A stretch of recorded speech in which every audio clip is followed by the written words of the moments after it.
श्री शिवाय नमस्तुभ्यं। आराधना में तुम लीन हो। महाराज दुनिया के लोग नहीं समझते कि शंकर पर जल चढ़ाने का क्या लाभ है। शिव महापुराण कहती है, अगर एक दिन शिव महापुराण की कथा कहती है सोमवार के दिन भगवान शंकर को अगर जल चढ़ाया जाता है तो घर में तेज लक्ष्मी प्राप्त होती है। क्या मिलती है? तेज लक्ष्मी।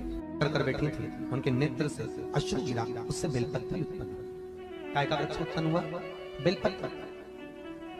पूरी दुनिया में केवल एक बेलपत्र का वृक्ष कैसा होता है जिस वृक्ष के नीचे माता लक्ष्मी शाम के समय पर बुआरी लगाने के लिए जाती है, झाड़ू लगाने के लिए। बेलपत्री के पेड़ पर बेलपत्र का वृक्ष, जिसके यहाँ लक्ष्मी नहीं टिकती हो, पैसा घर में नहीं आता हो, बहुत चिंता लगी रहती हो, लक्ष्मी से जुड़ी हुई, व्यापार से जुड़ी हुई, पैसा आ ही नहीं गया, बहुत मेहनत कर रहे हो। सोमवार की सोमवार 5 सोमवार बेलपत्री के पेड़ के नीचे एक घी का दिया लगाना चालू कर दीजिए। शाम के समय थोड़ी सी मिट्टी बेलपत्री के पेड़ के नीचे की उठा कर लिया, घर के अंदर लाकर इतनी सी मिट्टी लाकर पटक दीजिए। 5 सोमवार करके देखो, छठे सोमवार पे करने की जरूरत नहीं पड़ेगी, व्यापार अपने आप बढ़ना चालू हो जाएगा। लक्ष्मी शाम के समय पर प्रतिदिन बेलपत्र के पेड़ के नीचे बुआरी लगाना। शंकर भगवान की प्रियता बेलपत्र। पहले भी कथा में कहा, फिर कहते हैं,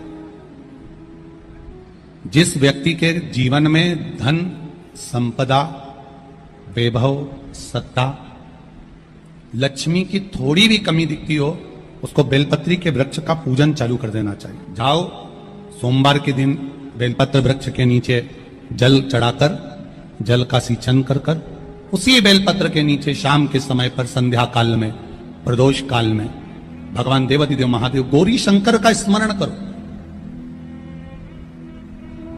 बेलपत्र की जड़ की ओर, बेलपत्र की तना की ओर, बेलपत्र के वृक्ष की ओर तुम्हारा मुख हो। कोई आसन नहीं, कोई आसन नहीं, केवल बेलपत्र के वृक्ष की ओर तुम्हारा मुख हो।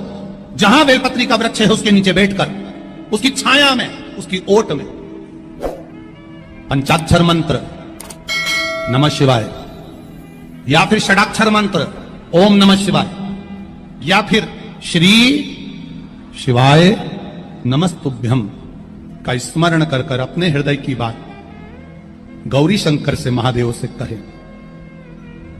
शिव महापुराण की कथा कहती है, 7 दिनों में एक दिन सोमवार का ऐसा होता है जिस दिन 33 कोटि देवी देवता बेलपत्री के वृक्ष के नीचे बैठकर भगवान शंकर और पार्वती का स्मरण करते हैं और शिव पार्वती उनकी झोलियां खुशियों से भरते हैं। देवता भी जिनका भजन कर रहे हैं वो बेलपत्री के वृक्ष के नीचे। लक्ष्मी, मां लक्ष्मी भी बेलपत्र के वृक्ष के नीचे निरंतर विराजमान होती है। और आप लोगों से एक निवेदन और करना चाहेंगे, ये मनुष्य का शरीर जब तक रहे, ये मानव की देह जब तक रहे, जिंदगी में एक बेलपत्री का वृक्ष अपने रहते रहते कहीं पर भी लगाना, उसको बड़ा करना, उसको बड़ा कर कर जैसे अपने बच्चे को बड़ा करते हो ऐसे लगाकर बड़ा कर कर महादेव से कहना कि मैंने अपनी जिंदगी में, मैं मर भी जाऊं, मेरे प्राण छूट भी जाएं, मेरे जाने के बाद मेरे घर के लोग एक लोटा जल चढ़ाएं ना चढ़ाएं, बेलपत्री चढ़ाएं ना चढ़ाएं, पर ये वृक्ष मैंने बेलपत्री का लगा दिया। अगर मैं मर भी गई तो मेरे मरने के बाद भी मेरे हाथ की बेलपत्र महादेव को चढ़ती रहेगी, महादेव को प्राप्त होती रहेगी। लगाओ, एक बेलपत्री के पौधे को छोटे से बड़ा करो, बड़े से बड़ा करो, बड़े से बड़ा करो, और बड़ा करने के बाद उसको कहीं तुम्हारी मर्जी पड़े जहां, उस बेलपत्री के वृक्ष को लगाओ। अगर गलती हो गई, ये बहुत गलतियां हो गई, बहुत दुख पड़ गया, तकलीफ में आ गए, लग रहा है कि मुझसे बहुत गलतियां हुई है, बाबा मेरी नहीं सुन रहा, ये बेलपत्री का भाग की डंडी पीछे की ओर कर, जहां बैठकर बेलपत्र चढ़ा रहा, पत्ती का मुख अपनी और डंडी का मुख सामने। शिव की कुछ आराधना है, मेरे भोले बाबा की कुछ आराधना है।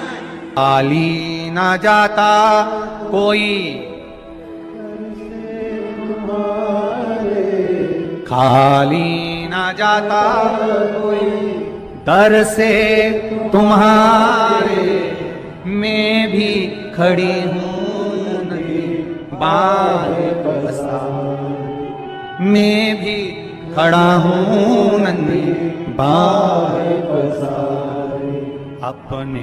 बैसाख के महीने में तो आपको अगर शरीर में कहीं पथरी भी आ गई है ना, कहीं नेत्रों में अगर ज्योति कमजोर पड़ रही है, जाले पड़ने लगे, चश्मा बढ़ने लगा, रात को आंखों में जलन होने लगी, रात को नींद नहीं आ रही है, तो बैसाख के महीने में जो दुर्वा होती है, इस दुर्वा को तोड़ लाओ।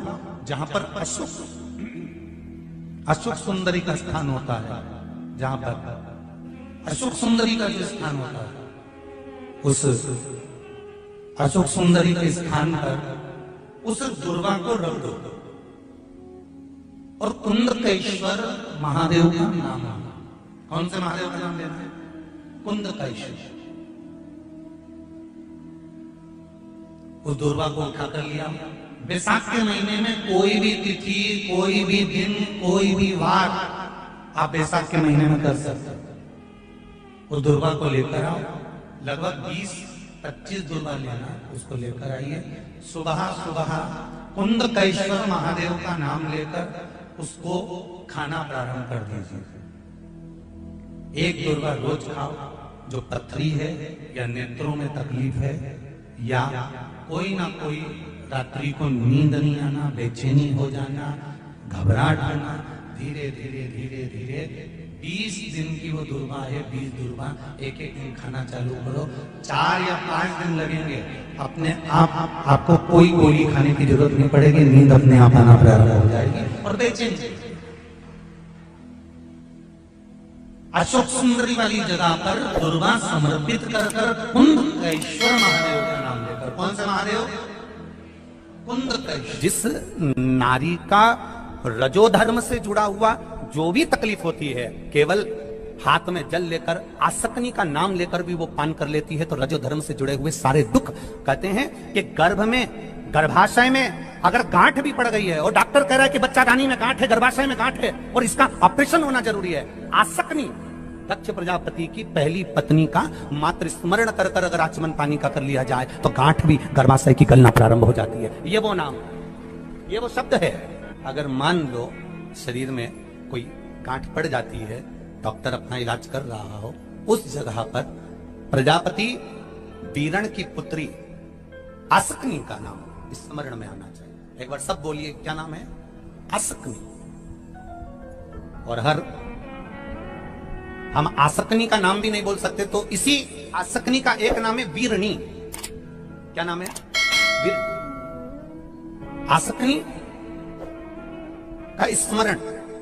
अगर गांठ भी गर्भाशय में है और डॉक्टर बोल रहा है कि ऑपरेशन है, कराना है, डॉक्टर साहब से कहना, साहब जल्दी तो नहीं है ना, 15 दिन का समय तो मिल सकता है या 10 दिन का समय तो मिल सकता है इसका ऑपरेशन कराने के लिए। फिर आसक्ति का नाम लेकर शिव जी की शिवलिंग पर जब हम बेलपत्र समर्पित करें तो ये डंडी का मुख जब हम शिव जी को चढ़ाते हैं तो इस डंडी का मुख हमेशा हम उधर रखते हैं। अब की बार आसक्ति का नाम लेकर जब हम शंकर भगवान को बेलपत्र समर्पित करेंगे तो ये डंडी का मुख शिवलिंग पर अपनी ओर रखेंगे और उसी बेलपत्र को चढ़ाकर जल समर्पित कर कर आचमन कर कर उसी बेलपत्र को लाकर घर के द्वार को पूरा खोलकर घर के अंदर प्रवेश कर कर घर के बाहर स्मरण को, शिव को याद करते हुए उस बेलपत्र को चबा चबा कर खाना प्रारंभ करिए। 10 दिन मांगिए आप, ये 10 दिन के बाद मैं ऑपरेशन कराऊंगी, मना नहीं, पर एक बार मैं मेरे महादेव का नाम का स्मरण करना चाहती हूँ, एक बार शिव तत्व को जान। क्या नाम है? जम के बोलो, नाम बोलो फिर से। आसक्ति। इस नाम की मूलता का स्मरण करिए। वीरणी आसक्ति। जैसे गणेश जी की 2 सूंड होती है, एक राइट सूंड का गणेश, एक लेफ्ट सूंड का गणेश।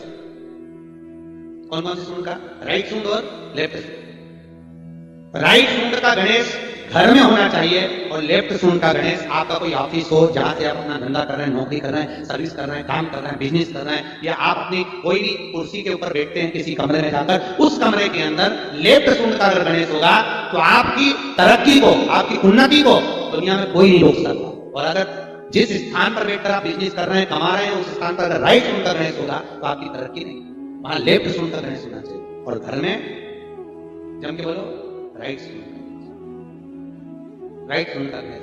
खाली ना जाता कोई, खाली ना जाता कोई, दर से तुम्हारे मैं भी खड़ी हूँ नंगे बाएं पसार, मैं भी खड़ा हूँ नंगे बाएं।